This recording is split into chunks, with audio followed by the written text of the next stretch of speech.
యువతికి ఉన్నటువంటి రిలేషన్ ఏంటి అసలు? ఆ యువతికి ఉన్న రిలేషన్ ఏంటనేది ఆ గోప్యత నేను బయట పెట్టకూడదు. She is not my complainant. So మా క్లయింట్ కూడా కాదు కాబట్టి ఆ ఎవిడెన్సెస్ ఏంటనేది పోలీసు వారు విచారిస్తారు.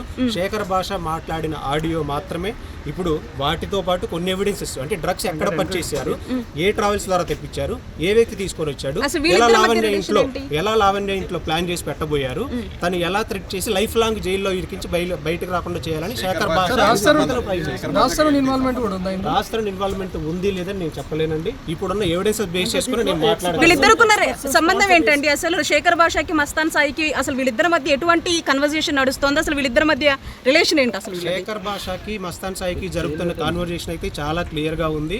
భయ్యా సో టైంకి అమ్మాయిని వస్తే అక్కడ క్లియర్గా డ్రగ్స్ ఏదన్నా పెడితే అంటే లావణ్య టార్గెటా లేకపోతే ఇంకా మిగతా యువతలంతా? ఇంకొక యువతని కూడా టార్గెట్.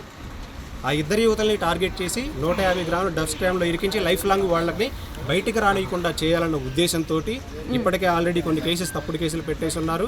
ఇక బయటికి రాని చేయాలనే ఉద్దేశంతో శేఖర్ భాష అండ్ క్లియర్గా మస్తాన్ సాయి అక్కడ వచ్చేటువంటి వీళ్ళందరూ ప్లాన్ చేసి వచ్చారు. తన మీద దాడి చేశారు. తను ఎలా అయినా పిలిపించి ఈ యువతలకు సంబంధించిన హార్డ్ డిస్క్ కూడా తీసుకుంటున్నారు. కానీ తను ధైర్యం చేసి తన ప్రాణాలకు తెగించి కాకపోతే దాడి చేసినప్పుడు ఇమీడియట్గా లోకల్ పోలీస్ స్టేషన్ కంప్లీట్ చేసాం. 100 వాళ్ళు వచ్చారు, 100కి డైల్ చేసాం. పోలీసు వాళ్ళు వచ్చారు, మేము వెళ్ళిపోతున్నామని చెప్పారు. కానీ వెళ్ళలేదు. నెక్స్ట్ డే వెళ్ళి హార్డ్ డిస్క్ కోసం మాత్రమే వచ్చారు. కానీ ఈ ప్లానింగ్ జరుగుతుందంతా క్లియర్గా తెలియదు.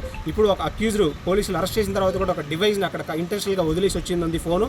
ఆ ఫోన్ యాక్సెస్ చేస్తే డ్రగ్స్ కూడా స్వాధీనం చేసుకున్నారా? లేదండి, డ్రగ్స్ అసలు అక్కడ లేవు. డ్రగ్స్ ట్రావెల్లో తెప్పించారు.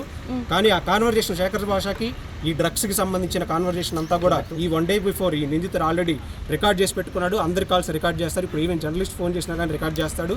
ఆ రికార్డ్ చేసిన ఎవిడెన్సెస్ కూడా పోలీసు వారికి సబ్మిట్ చేశారు. మరిన్ని వీడియోస్ కోసం ఛానల్ ని సబ్స్క్రైబ్ చేయండి. లేటెస్ట్ అప్డేట్స్ కోసం వాట్సాప్ ఛానల్ ని ఫాలో అవ్వండి. ఆ లింక్ డిస్క్రిప్షన్ లో ఉంది.